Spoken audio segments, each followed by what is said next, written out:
to Mars is because humans think that Mars is a habitable surface. Now, what is Mars exactly? Mars is the fourth planet from the Sun and the second smallest planet in the solar system. It is commonly referred to as the red planet, but the reason that it's called the red planet is because of the rust that is located on the surface.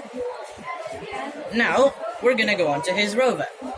Now, what do we need to survive on such a planet? The most important thing we need is oxygen, which we can just use spacesuits to simulate that. But what we need is food.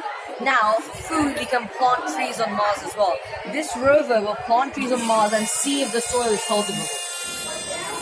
Such an experiment has been done on Earth, but not on Mars. This rover will be the first of its kind to do so. The technology of the rover is that first it starts with the head. The head has the two high-resolution cameras, night vision cameras, LED lights, infrared cameras, and a power supply going from the back. Then there's the communication.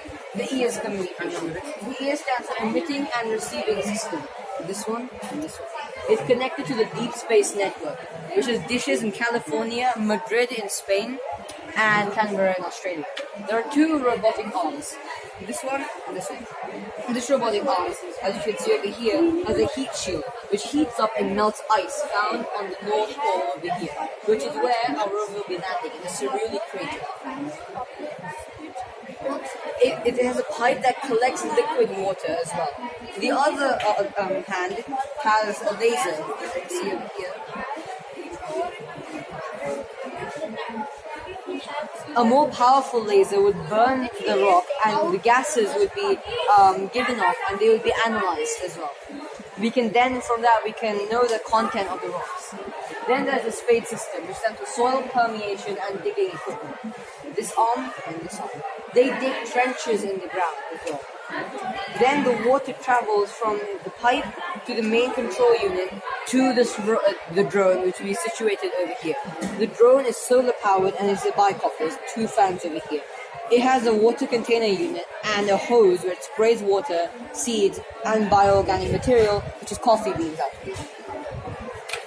Now, how is it powered? It's powered with 238 plutonium isotopes, 5 grams of power, which produce 0.568 watts of energy per gram, and 5 grams can be used. Now, he will explain the futuristic concepts. And also, why we want to live on Mars. Now that humans are going to live on Mars, what are the things that are required to live on Mars? You need shelter, you need water, you need oxygen, and you need clothes, and most importantly, you need food. Now, when we land on Mars, we'll already have a cultivated amount of production which we can eat. But it may be poisonous and it will have to go through some tests. So we will have dry food. Scientists have found out that the Martian soil is sort of like clay. So we could make clay bricks and make them into tall structures which could help in preventing radiation and solar radiation. Clothes.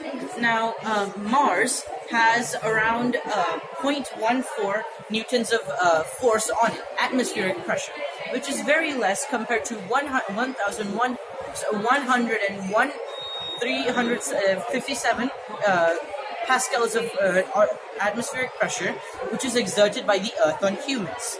So, we're going to have to create a lot more atmospheric pressure by melting the poles. After that is done, we'll already have our three main things: shelter, water, air, clothes. Now, it doesn't seem that important, but actually, on Mars, because of the low atmospheric pressure, we need our bodies could start losing bone mass, and thus we could have problems and with bone, and we could eventually just fall apart.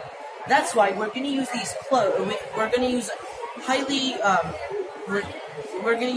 reductive clothes, which make sure that our bodies stay intact and put atmospheric pressure on us.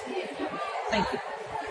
Now the futuristic concepts are ion drive engines, photon sails, and Dyson spheres. Dyson spheres are going to be a way for us to capture the sun's energy. You see, the sun gives out energy in the form of solar radiation. So we could capture all of that radiation using mirrors, and all that radiation could bounce around on the mirrors and then get a shot towards Earth, which we could use as a form of energy, which we could send in all places. The next thing is ion drive engines. The ion drive engines function by shooting subatomic particles such as protons and electrons at high speeds out of the thruster. They function by xenon atoms being bombarded by electrons, which produce electrons and neutrons. The protons are sent out to the back of the engine, and the electrons are sent from a gun. This produces only 9.8 millinewtons of thrust. This isn't very much, but it could be used to adjust the trajectory of the rocket in space. Photon sails. Now, the way that a boat moves on water by using wind, we could use, theoretically, in space, the energy shot up by the sun and use it as a way for us to move our rocket in the direction of Mars. That's it. Thank you.